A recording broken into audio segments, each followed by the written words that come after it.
आज हमने रतन टाटा सर को खो दिया। We all know he was a gem of a person. उनकी जीवन से ऐसी बहुत सारी चीज़ें हैं जो हम सीख सकते हैं, लेकिन ऐसी 5 चीज़ें हैं जो मैंने पर्सनली उनसे बहुत अच्छे से सीखी हैं। ये तो हम सबको पता है कि वो बिजनेसमैन बहुत अच्छे थे, बहुत फिलैंथ्रोपिस्ट थे। उन्होंने बहुत लोगों की अपने जीवन में मदद करी है। उन्होंने बहुत सारी चैरिटी, डोनेशंस, ये सारी चीज़ें बहुत अच्छे से करी हैं। लेकिन जो चीज़ें हमें पता है, आज हम उनके बारे में बात नहीं करेंगे। ऐसी 5 क्वालिटीज़ जो मुझे लगता है कि उनकी बाकी सारी कैपेबिलिटीज़ के साथ साथ हमारे लिए समझना बहुत इम्पॉर्टेंट है। सबसे पहले रेजिलियंस। उन्होंने अपने जीवन में इतने उतार चढ़ाव देखे। कितनी बार ऐसा हुआ कि समय उनके बिल्कुल विपरीत है, कुछ उनके हिसाब से नहीं चल रहा, लेकिन फिर भी वो चलते रहे, आगे बढ़ते रहे। और उन्होंने खुद कहा है, जैसे ईसीजी मशीन के अंदर जब तक जीवन की रेखा ऊपर नीचे जाती रहती है, तब तक ही इंसान ज़िंदा है। उसी तरीके से जब तक हमारे जीवन में सुख, दुख, परेशानियाँ, चैलेंजेस आते जाएंगे, तब तक ही हम जिंदा हैं। So let's not fear from our challenges. एक और बात उन्होंने इसी बारे में कही। उन्होंने कहा कि अगर लोग आप पे पत्थर फेंक रहे हैं तो आप परेशान मत होइए, उन पत्थरों को इकट्ठा कीजिए और अपने लिए घर बना लीजिए। यानी कि दूसरों के क्रिटिसिज्म्स, दूसरों के आपके लिए कहे गए शब्द या कोई भी और परेशानी जो आपको होती है, उससे बिना घबराए आप अपने लिए उसमें से अपॉर्चुनिटी ढूंढिए, उसमें से ऐसी चीज़ ढूंढिए जो आपके लिए फ़ायदे की हो। This is the first thing, resilience I have learn from him.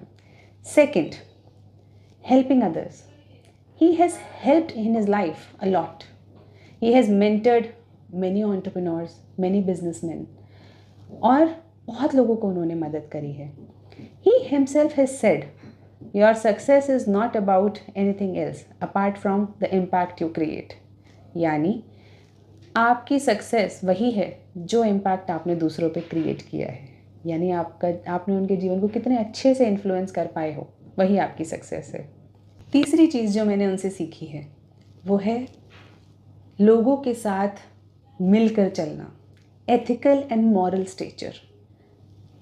वो लोगों के साथ एक टीम की तरह काम करते थे, एथिकली और मॉरली बहुत हाई ग्राउंड्स रखते थे।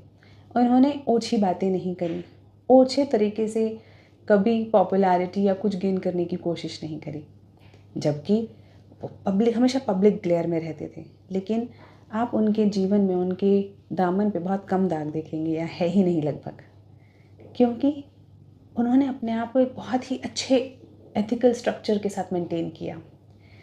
उन्होंने कहा भी है, if you want to go fast walk alone, and if you want to walk afar then walk together. यानी अगर आप बहुत तेज़ी से भागना चाहते हो तो अकेले चलो, और अगर आप बहुत दूर तक जाना चाहते हो तो आप सबके साथ चलो। तो उनके पास एक कैपेबिलिटी थी सबको अपने साथ लेके चलने की। उन्होंने इतनी जगह पर अपना ह्यूमैनिटेरियन, अपना ह्यूमन एस्पेक्ट दिखाया है।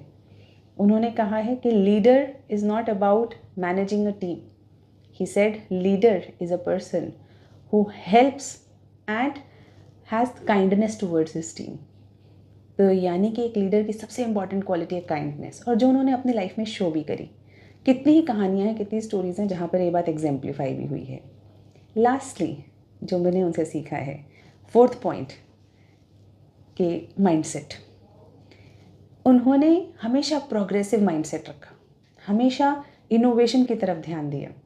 चाहे वो जगुआर, कोर स्टील, ये कोई भी एक्विजिशन हो, नई चीज़ें लॉन्च करना हो, एयर इंडिया हो, कुछ भी हो, ही हैज़ ऑलवेज ट्राइड कुछ नया करने की, कुछ प्रोग्रेसिव करने की। चाहे वो नैनो का प्रोजेक्ट हो, वो डरे नहीं। उन्होंने नई चीज़ों को अपनाया, चेंज को अपनाया। इवन कि जब वो बहुत बूढ़े भी हो गए थे, बहुत बीमार भी थे, लेकिन तब भी उन्होंने ऐसे डेयरिंग प्रोजेक्ट्स अपने पास उठाए जहाँ पे कंपेनियनशिप, हेल्पिंग अदर्स को उन्होंने इस नए तरीके से लेने की कोशिश करी, जो कि बहुत ही अपने आप के अंदर एग्जाम्प्लिफिकेशन है। एक ऐसी चीज़ है जो बहुत कम लोग कर पाते हैं। वो बहुत प्रोग्रेसिव थे अपनी अप्रोच में। वो नई जनरेशन के साथ चलना जानते थे। कई बार ऐसा होता है कि हम थोड़ा सा उम्र में बड़े हो जाते हैं तो हमें ऐसा लगता है कि अब नई जनरेशन के साथ हम उठ बैठ नहीं सकते, हम उनका समझ नहीं सकते। ऐसा उनके साथ कभी नहीं हुआ। वो खूब अच्छे से नई जनरेशन के साथ भी जेल करते थे।